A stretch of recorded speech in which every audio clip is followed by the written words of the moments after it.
tais coisas aconteçam, mas ainda não é o fim. Nação se levantará contra nação e reino contra reino, haverá fomes e terremotos em vários lugares, tudo isso será o início das dores. Então eles os entregarão para serem perseguidos e condenados à morte, e vocês serão odiados por todas as nações por minha causa. Naquele tempo muitos ficarão escandalizados, trairão e odiarão uns aos outros, e numerosos falsos profetas surgirão e enganarão a muitos. Devido ao aumento da maldade, o amor de muitos esfriará, mas aquele que perseverar até o fim será salvo. E este evangelho do reino será pregado em todo o mundo como testemunho a todas as nações, e então virá o fim. Assim, quando vocês virem o sacrilégio terrível do qual falou o profeta Daniel no lugar santo, ou seja, no templo, quem lê entenda. Então os que estiverem na Judéia fujam para os montes. Quem estiver no telhado de sua casa não desça para tirar dela coisa alguma. Quem estiver no campo não volte para pegar seu manto. Como serão terríveis aqueles dias para as grávidas e para as que estiverem amamentando. Orem para que a fuga de vocês não aconteça no inverno nem no sábado, porque haverá então grande tribulação, como nunca houve desde o princípio do mundo até agora, nem jamais haverá. Se aqueles dias não fossem abreviados, ninguém sobreviveria, mas por causa dos eleitos, aqueles dias serão abreviados. Se então alguém disser, vejam, aqui está o Cristo, ou ali ele está, não acreditem, pois aparecerão falsos cristos e falsos profetas, que realizarão grandes sinais e maravilhas, para, se possível, enganar até os eleitos. Vejam que eu os avisei antecipadamente. Assim, se alguém disser, ele está lá no deserto, não saiam, ou ali está ele dentro da casa, não acreditem, porque assim como o relâmpago sai do oriente e se mostra no ocidente, assim será a vinda do Filho do Homem. Onde houver um cadáver, ali se ajuntarão os abutres. Versículo 29, imediatamente após a tribulação daqueles dias, o sol escurecerá e a lua não dará a sua luz, e as estrelas cairão do céu, e os poderes celestes serão abalados. E aqui o Senhor estava citando o texto de Isaías, do profeta Isaías. Então o contexto de Isaías precisa também ser lido e compreendido, mas isso num outro momento. Versículo 30, então aparecerá no céu o sinal. Esse é o sinal do Filho do Homem, e todas as nações da terra se lamentarão e verão o Filho do Homem vindo nas nuvens do céu com poder e grande glória, e ele enviará os seus anjos com grande som de trombeta, e estes reunirão os seus eleitos dos quatro ventos, de uma a outra extremidade dos céus. Aprendam a lição da figueira: quando seus ramos se renovam e suas folhas começam a brotar, vocês sabem que o verão está próximo. Assim também, quando virem todas estas coisas, saibam que Ele está próximo às portas. Eu asseguro a vocês que não passará esta geração até que todas estas coisas aconteçam. Os céus e a terra passarão, mas as minhas palavras jamais passarão. Quanto ao dia e à hora, ninguém sabe, nem os anjos do céu, nem o Filho, senão somente o Pai. Como foi nos dias de Noé, assim também será na vinda do Filho do Homem. Pois nos dias anteriores ao dilúvio, o povo vivia comendo e bebendo, casando-se e dando-se em casamento, até o dia em que Noé entrou na arca. e eles nada perceberam, até que veio o dilúvio e os levou a todos. Assim acontecerá na vinda do Filho do Homem. 2 homens estarão no campo, um será levado e o outro deixado. 2 mulheres estarão trabalhando no moinho, uma será levada e a outra deixada. Portanto, vigiem, porque vocês não sabem em que dia virá o Senhor. Mas entendam isso: se o dono da casa soubesse a hora da noite que o ladrão viria, ele ficaria de guarda e não deixaria que a sua casa fosse arrombada. Assim vocês também precisam estar preparados, porque o Filho do Homem virá numa hora em que vocês menos esperam. Quem é, pois, o servo fiel e sensato, a quem o seu Senhor encarrega dos demais servos de sua casa para lhes dar alimento no tempo devido? Feliz o servo que seu senhor encontrar fazendo assim quando voltar. Garanto que ele o encarregará de todos os seus bens. Mas suponham que esse servo seja mau e diga a si mesmo: meu senhor está demorando, e então comece a bater em seus conservos e a comer e a beber com os beberrões.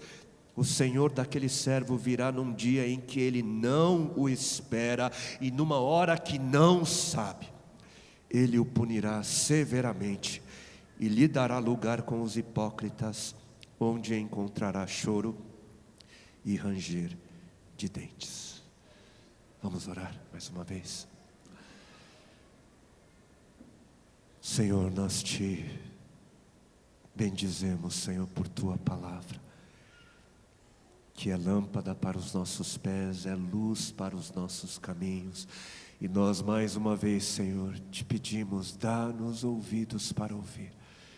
Dá-nos, Senhor, um coração pronto para receber a tua boa semente. Dá-nos, Senhor, uma mente capaz de processar, de apreender, Senhor, de entender o que o teu Santo Espírito tem a nos dizer nessa noite, nessa hora. E para que assim, Senhor, a esperança, a vida, o teu querer se manifeste em nós. Em teu nome, Senhor Jesus. Amém. Amém. Amém.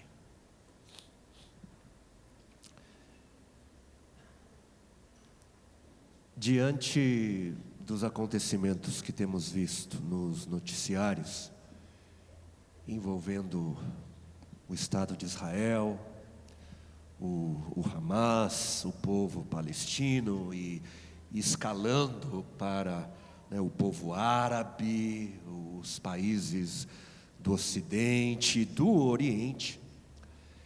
Por conta disso tudo, eu tenho recebido perguntas sobre a relevância desses acontecimentos noticiados em relação àquilo que a Bíblia diz sobre o fim dos tempos. Perguntas do tipo: e a grande tribulação está chegando? O milênio, como é que você entende? Nós vamos ser levados, né? Quão próxima a vinda do Senhor, a segunda vinda do Senhor está próxima, né? E como a gente percebeu no textão que nós lemos hoje de Mateus, esse interesse pelo fim dos tempos, ou melhor dizendo, esse interesse por quando o fim dos tempos vai chegar, isso já era, esse interesse já era bem presente no coração das pessoas no primeiro século.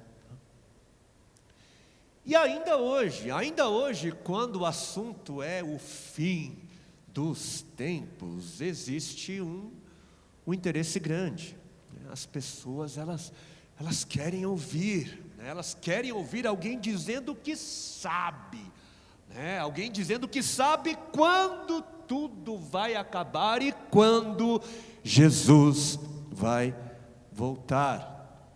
Especulações sobre o fim, né, geram interesse, geram, bastante atenção, gera ibope. Só que não é esse o intuito da mensagem, de hoje, que começa hoje.Essa mensagem ela começa hoje, mas vai terminar na semana que vem.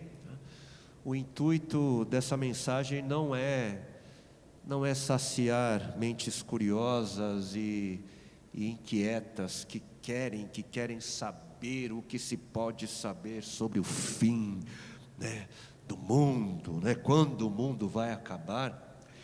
E como nós vamos ver, também a resposta do Senhor foi longe de ser uma resposta sensacionalista. O Senhor também não buscou responder mentes curiosas e inquietas. Na verdade, o que foi que o Senhor respondeu?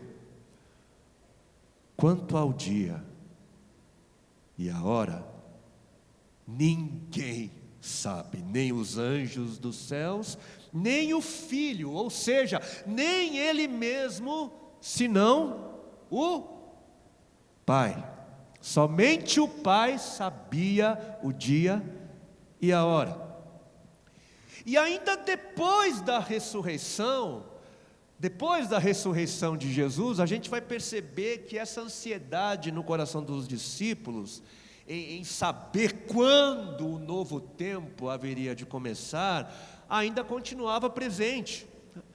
E Jesus então, ele foi levado a responder no versículo 7 do capítulo 1 de Atos. Ele respondeu de novo: não compete a vocês saber os tempos ou as datas que o Pai estabeleceu pela sua própria autoridade. Repetindo, quanto ao dia e a hora ninguém sabe, e não compete a vocês saber. Isso compete ao Pai. Ou seja, qualquer atividade que busca levar pessoas a saber quando o fim vai chegar, é um desperdício de tempo. Ficar especulando, estudando, gastando tempo e energia, criando formas e fórmulas para tentar adivinhar, para responder quando Jesus vai voltar, é uma atividade que Deus mandou ninguém fazer. Isso compete só a Ele saber. Perdoem-me a sinceridade. E essa é a primeira resposta quanto ao como devemos esperar pelo fim dos tempos, sabendo que o fim vem, e a gente entende que o fim não é o fim, mas que na verdade é o começo de um novo tempo que não vai ter fim. Amém? Amém? Então, como a gente espera pelo fim? Sabendo que o fim vem, que Jesus o Senhor vem, sabendo que o julgamento vem, que a execução da salvação ou condenação vem, sabendo que o reino de Deus vem, que o novo céu e a nova terra vem, que todo o universo vai ser restaurado, mas sem especular, sem buscar saber quando tudo isso vem. E eu fiquei imaginando, tentando buscar o porquê disso. Que mal, por que mal haveria em saber quando vem o fim? Uma pergunta tão, quase que natural, tão simples e básica. E uma primeira resposta que me veio, só que mais de uma perspectiva emocional, e que leva a uma outra pergunta, e a pergunta seria essa: se você soubesse a data e a hora exata que você iria morrer, você acha que isso iria mexer com você? O momento exato. Para a grande maioria, eu creio que isso ia mexer. Eu creio que sim. E alguns ainda imaginam que essas pessoas iriam parar de viver, diante da constatação de que morreriam no dia X. Inclusive tem gente que vive como se isso não fosse acontecer, né?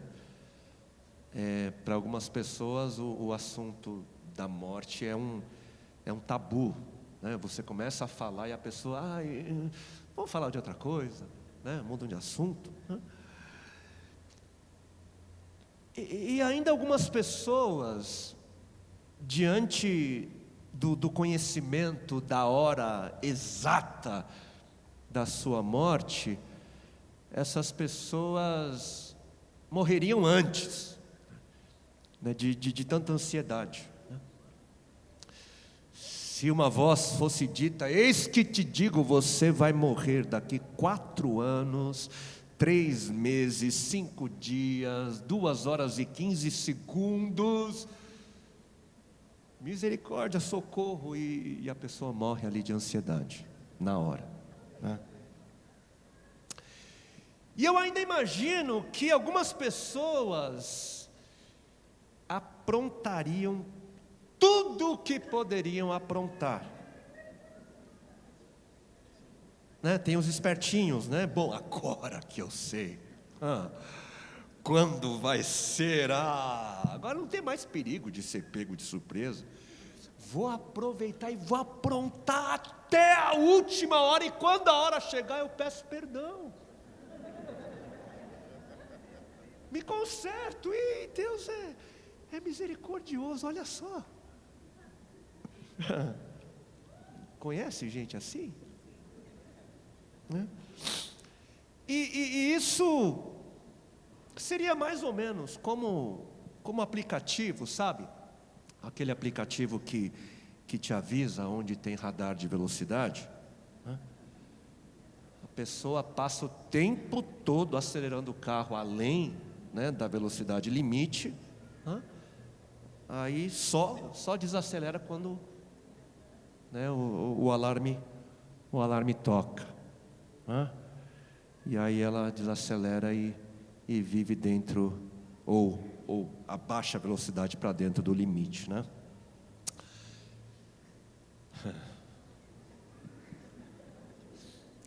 Muita gente nervosa aqui.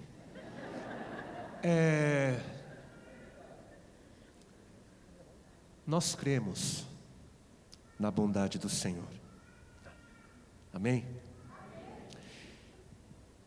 E se nós cremos nisso, a gente tem que descansar.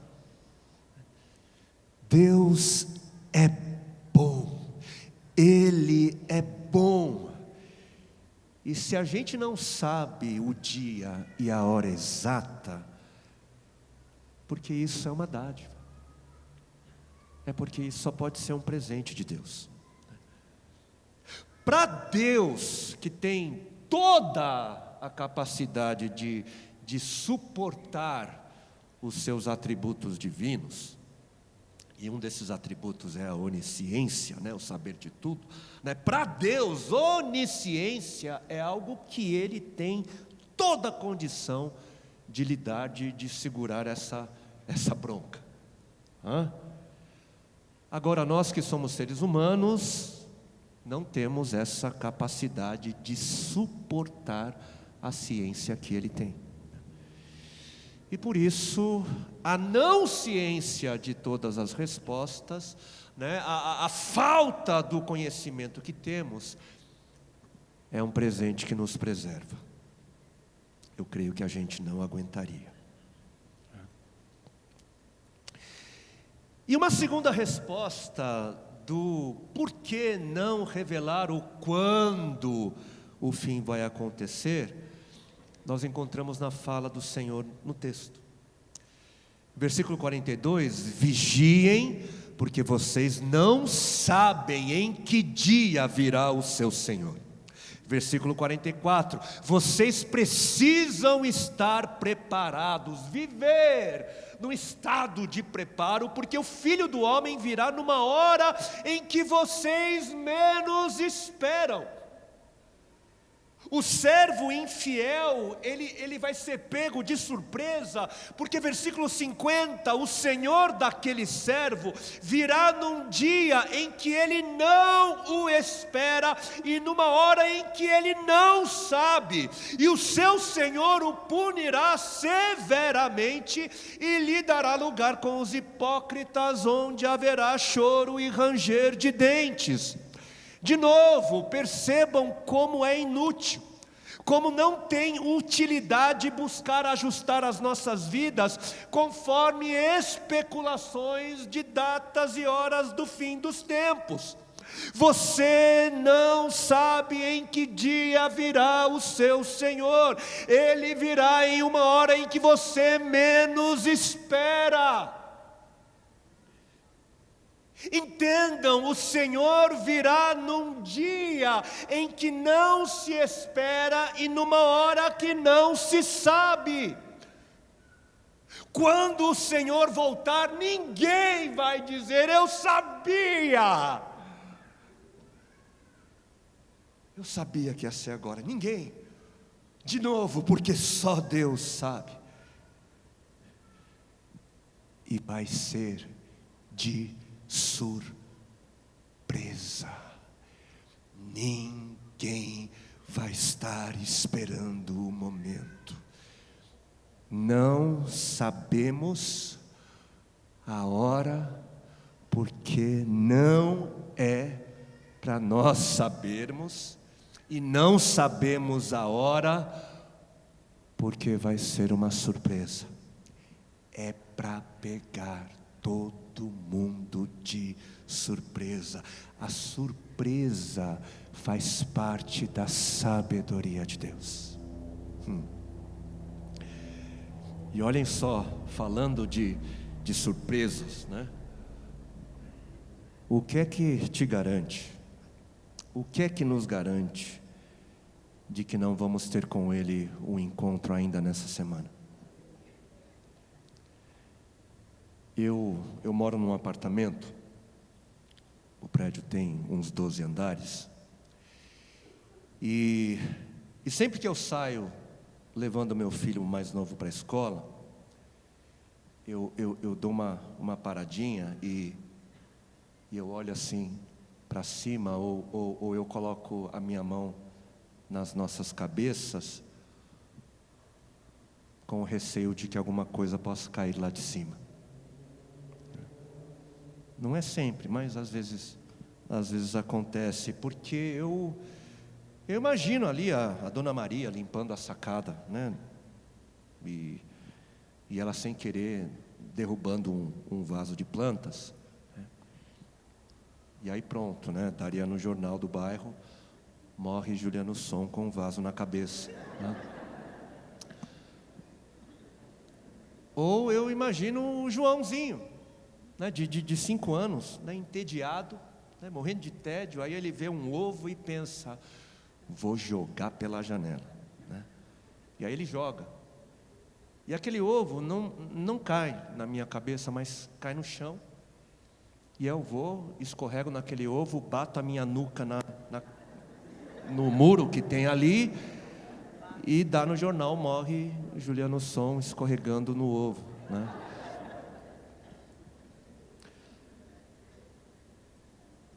A gente não sabe. Não sabe, pode ser ali, tomando banho. A gente não sabe, né? E vai acontecer quando a gente não estiver esperando. Eu mudei um pouco, tá? A natureza desse encontro, mas eu acho que vocês entenderam, né? Então vamos voltar. Vamos voltar ao nosso assunto. Diante do que o Senhor disse, como devemos viver?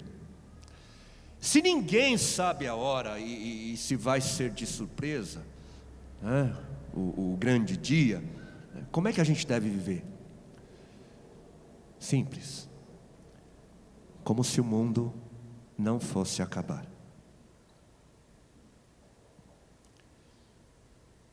Meus irmãos e minhas irmãs, a gente não deve ser gente que vive na espera do fim, como se o mundo fosse acabar. Mas devemos ser o tipo de gente que, muito pelo contrário, vive como se o mundo não fosse ter fim. A nossa expectativa não deve estar no fim, mas na continuidade, na eternidade, na realidade que não acaba. Quem vive na expectativa do fim não entendeu, porque o convite é para o exato oposto. O convite é para vivermos na expectativa de que não haverá mais fim. Enquanto o pecado trouxe fim para todas as coisas, enquanto tudo ao nosso redor hoje acaba, a esperança em Cristo, ela grita: não vai acabar, não vai haver mais fim. A vida, ela vai florescer no lugar da morte. O riso vai florescer no lugar da angústia. E se tem algo que vai acabar, é o choro que vai acabar, é o desespero que vai acabar, é toda a dor que vai acabar. Romanos capítulo 10, versículo 9, se você confessar com a sua boca que Jesus é Senhor e crer em seu coração que Deus o ressuscitou dentre os mortos, será salvo. Quem acredita na ressurreição será salvo. Por que eu imagino? Porque quem acredita na volta para a vida dos mortos, quem acredita de verdade que Deus nos ressuscitará para a vida eterna, quem vive na expectativa de que não vai haver mais fim, vive de forma muito diferente de quem espera pelo fim. A gente não vivemos para o fim, mas para a continuidade, a lei eterna. Viver para o fim é viver em ansiedades, em preocupações, com medo, e isso não é vida.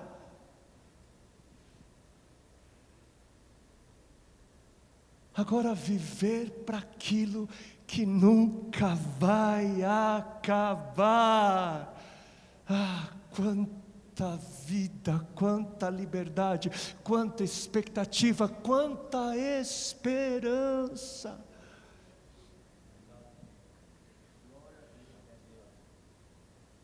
Mas no texto que nós lemos, Jesus não disse para vigiarmos e estarmos preparados, porque quando ninguém imaginar, Ele vai voltar e um novo tempo vai chegar. O que isso significaria? O que significaria vigiar e estar preparado para a sua vinda quando vai ser de surpresa? Duas coisas. Primeiro, viver como quem vigia e vive preparado para a volta repentina de Jesus não seria diferente de viver caso Ele não fosse voltar. Viver como quem vigia ou como quem está preparado para a sua volta não é estar envolvido com outras atividades diferentes. Se você soubesse que Jesus, o Senhor, voltaria daqui a um mês, e por causa disso você passasse a viver de forma completamente diferente, só porque Ele está voltando, é porque a sua forma de viver não está sendo uma forma de quem está preparado para a sua volta.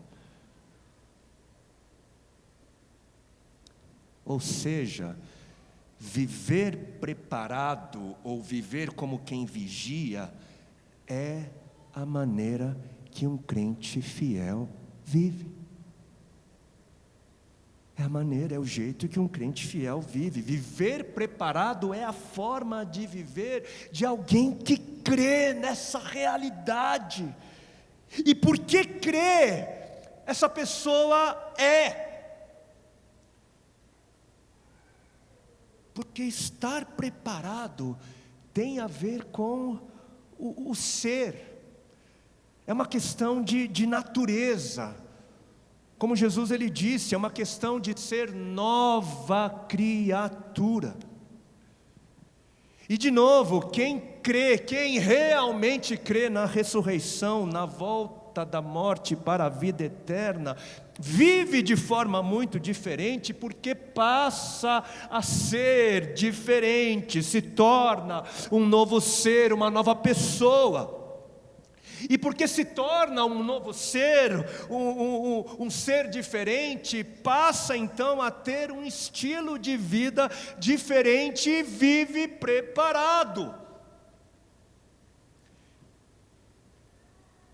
E segundo, viver preparado não é viver como se a vida tivesse parado. Não é necessário cancelar todas as agendas. Talvez algumas sim, mas não todas. Olhando de novo para o texto de Mateus, a partir do versículo 40, 2 homens estarão no campo, um será levado e o outro deixado. 2 mulheres estarão trabalhando num moinho, uma será levada e a outra deixada. Portanto, vigiem, porque vocês não sabem em que dia virá o seu Senhor. 2 homens trabalhando, um levado e o outro deixado. 2 mulheres trabalhando, uma levada e outra deixada. Ou seja, todos vivendo a realidade do dia a dia. Ninguém parou de viver. Crianças na escola, noivados e casamentos celebrados, faculdade, carreiras, projetos, ou seja, a vida não para diante da expectativa do retorno do Senhor, que é a qualquer momento.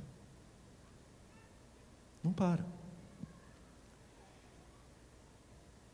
E se vocês permitem me fazer um comentário, agora aos mais entendidos, Quem prestou atenção no texto, percebeu que quem fica ou é deixado para trás, aqui no texto, são os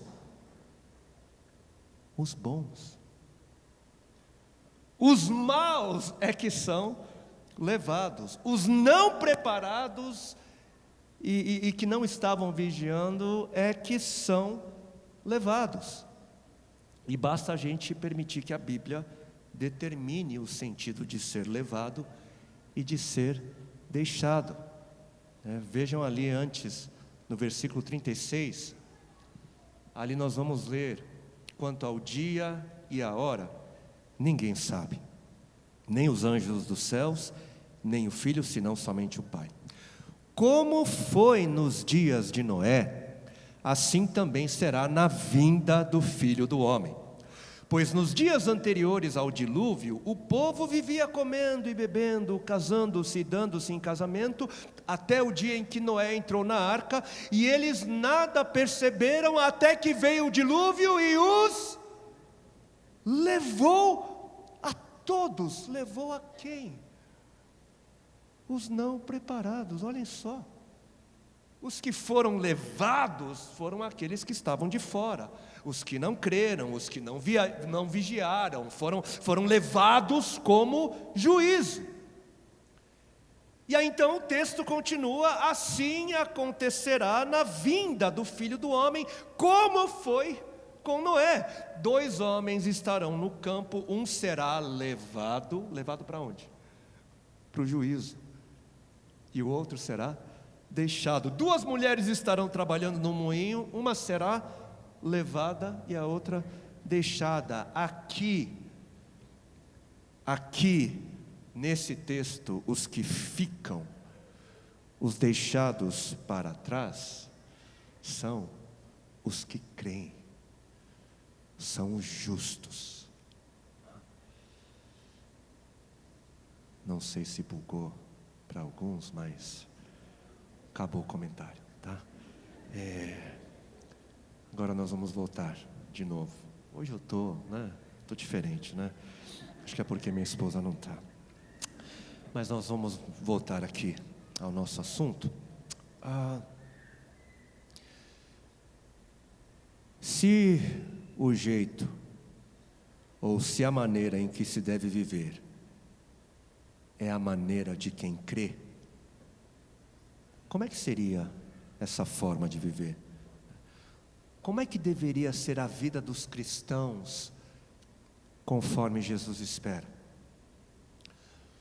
No próximo domingo nós vamos falar mais sobre isso, mas por hoje nós vamos entender que a maneira certa de se viver é aquela que não faz necessário um aplicativo para avisar que estamos fora dos limites. Por quê? Porque a maneira de um cristão viver faz desnecessário esses avisos. Porque afinal de contas, Jesus espera que os cristãos vivam dentro dos limites que Ele mesmo estabeleceu no amor, na justiça e na graça. Quem é nova criatura, por ser nova criatura, tem toda a capacidade de viver dentro desses limites do amor, da justiça, da graça. E se a nova criatura se percebe fora desses limites, ela se arrepende e volta. Mas se a pessoa não é uma nova criatura em Cristo, ela não reconhece limite algum. Ela pode até, de tempos em tempos, tentar, com as suas forças voltar a esses limites por conta de algum alarme, por conta de algum sinal. Mas como a gente tem dito aqui vez após vez, Deus ele não deseja forçar ninguém que não o ama a passar tempo com Ele, muito menos a eternidade. Porque alarme ou sinal é coisa para quem ama a si mesmo, e não a Deus. Quem ama a Deus por quem Ele é, quem ama a Deus por tudo que Ele já fez, na criação, no perdão, no seu amor derramado na cruz. Quem ama ao Senhor não precisa de um alarme. Por quê? Porque o ama. Porque o ama, e é esse amor que nos faz estar prontos, preparados e na expectativa do seu retorno. Sabe quando alguém só trabalha quando o patrão está olhando? Ou sabe quando alguém não rouba só porque tem uma câmera filmando? Isso é coisa de gente que não ama. Como o servo infiel, que provou a sua infidelidade, provou ser mau, porque o seu senhor estava demorando. e não estava presente. Coisa de gente que não ama. Vigiem, estejam preparados, amem. Ele virá quando vocês não estiverem esperando. Aqueles que pensam que podem ser infiéis porque Ele não está no nosso meio e está demorando, é bom pensar de novo. Porque o que foi que Ele disse nas suas últimas palavras em Mateus 28? Vão, ide por todo mundo e façam discípulos de todas as nações, batizando-os em nome do Pai, do Filho e do Espírito Santo, ensinando-os a obedecer a tudo o que eu ordenei a vocês, e eu estarei sempre com vocês até o fim dos tempos. Eu estarei sempre com vocês até o fim dos tempos. Viver como quem vigia e está preparado é viver como se Ele já fosse presente, é viver como se Ele já estivesse no nosso meio. Por quê? Porque Ele é presente, Ele é no nosso meio, Ele é em nós, Ele é por meio de nós, é promessa até o fim.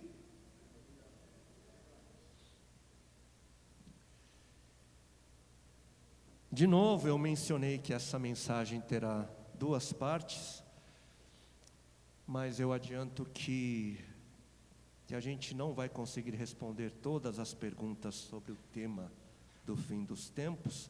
Primeiro, porque é um assunto vasto, e segundo, porque não temos acesso a todas as respostas. Mas ao longo da nossa jornada como igreja, nós vamos formar o nosso entendimento, a gente vai construindo tijolo, por tijolo. A gente não está aqui para correr uma corrida de 100 metros, estamos aqui prontos para uma maratona, Vai ser uma jornada. Mas hoje, para finalizar, existe um entendimento que eu sou inclinado a concordar.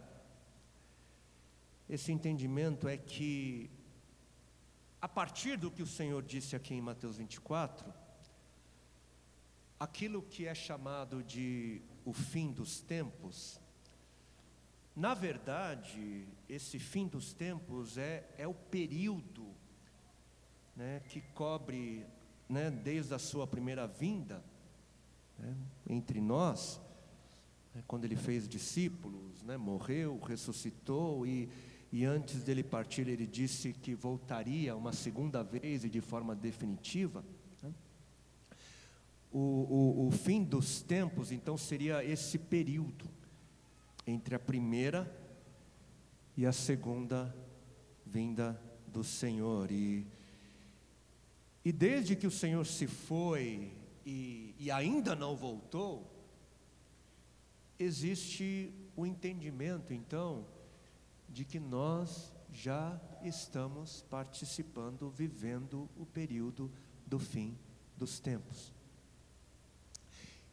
E fica claro que antes da segunda vinda do Senhor, antes da segunda vinda de Jesus, esse período, ele vai ser marcado por guerras, catástrofes, maldade, ódio, perseguição, esfriamento do amor. E o que se percebe é que, embora tudo isso que Jesus previu, Ele falou que ia acontecer, embora tudo isso já tenha acontecido, quando o templo de Jerusalém foi destruído no ano 70. Foi destruído. por Roma, né? Aproximadamente 40 anos depois da morte e ressurreição de Jesus. Olha, para quem entende, né? São números interessantes, anos 70, 40 anos depois, enfim. Ó, o Senhor disse que o sacrilégio terrível aconteceria no Santo dos Santos, e a gente sabe o que aconteceu. O império ali invadiu por conta de uma rebelião, destruiu o templo de Jerusalém, e o grande sacrilégio, o Santo dos Santos, foi profanado, né? E embora, como previsto também, os discípulos, eles tenham sido perseguidos, como o Senhor disse que iria acontecer, odiados e mortos, né? E embora também o apóstolo Paulo tenha pregado o evangelho nas nações, o apóstolo Paulo, ele foi muito além das fronteiras de Jerusalém, de Judeia, de Samaria, ele foi para as nações. Embora todas essas coisas, aquilo que na verdade seria o sinal, ainda não aconteceu. Guerras, terremotos, ódio, falta de amor, são realidades que têm acompanhado a humanidade caída na sua história, né? Esses episódios não são o sinal. Jesus não falou de sinais, Ele falou de um sinal indiscutível. Por quê? Porque todos verão, inquestionável. Está ali, versículo 30. E esse sinal não aconteceu, e quando acontecer, todos saberão, toda língua confessará e todo joelho se dobrará. E quando o Senhor voltar e o sinal acontecer, vai pegar todo mundo de surpresa. Mas e a grande tribulação?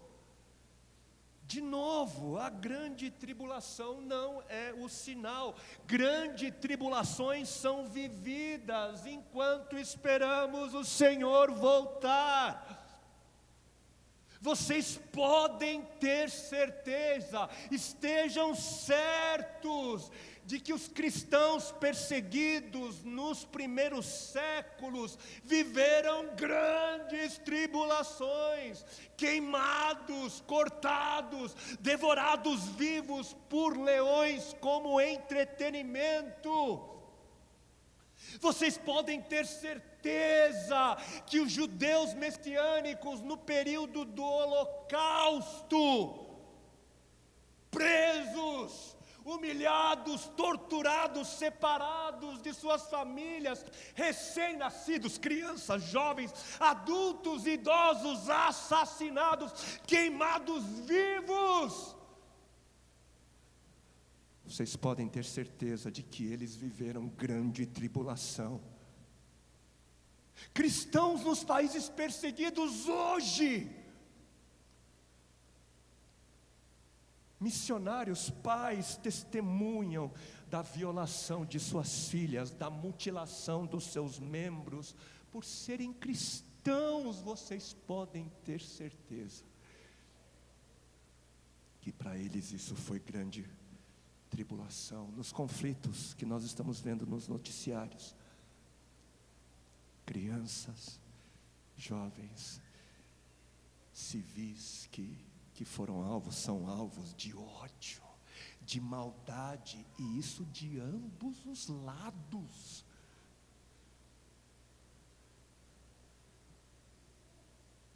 Podem ter certeza que para eles isso é grande tribulação, passando por sofrimentos e dores inimagináveis.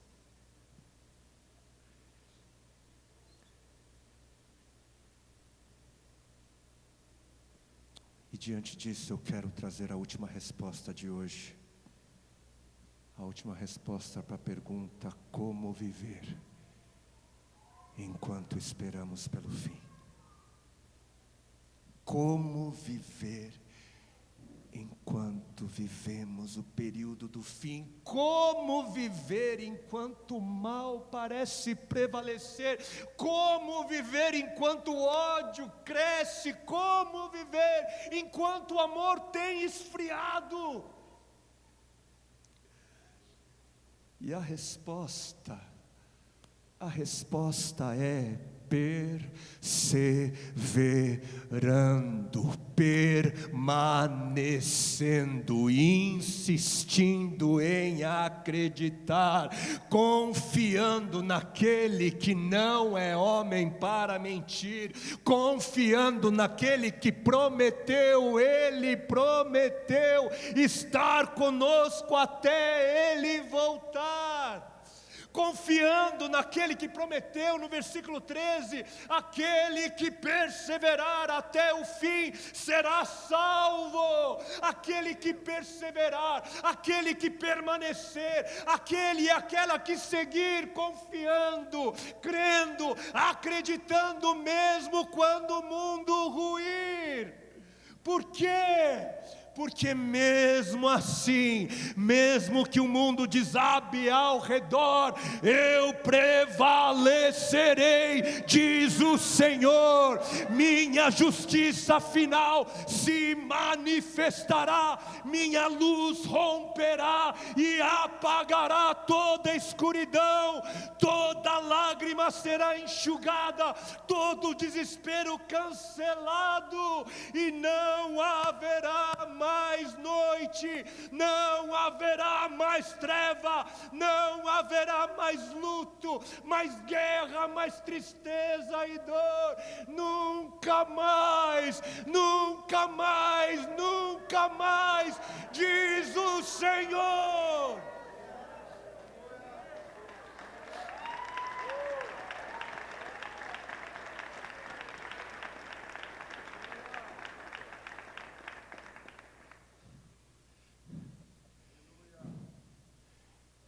E Jesus, o Senhor, seguiu dizendo, versículo 13, aquele que perseverar até o fim será salvo. Versículo 14, e este evangelho do reino será pregado em todo o mundo como testemunha a todas as nações, e então virá o fim. Como devemos esperar pelo fim dos tempos?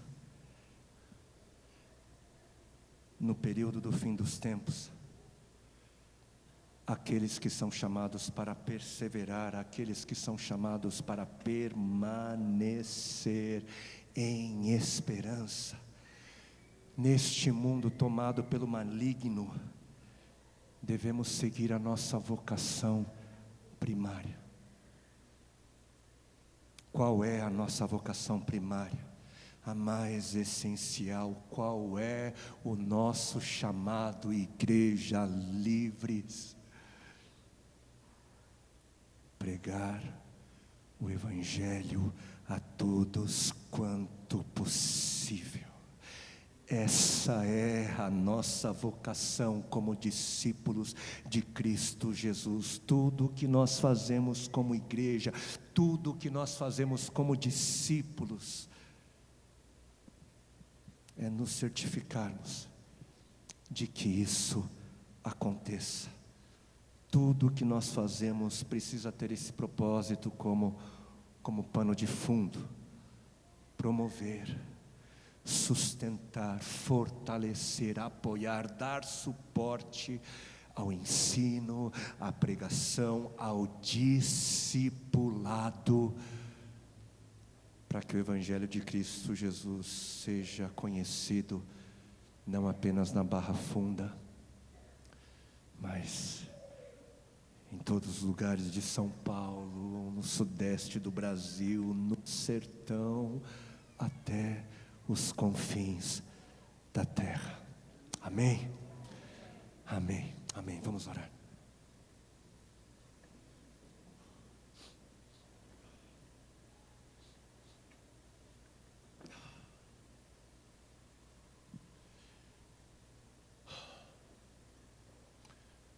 Curve a sua cabeça, se isso te ajudar. Feche os seus olhos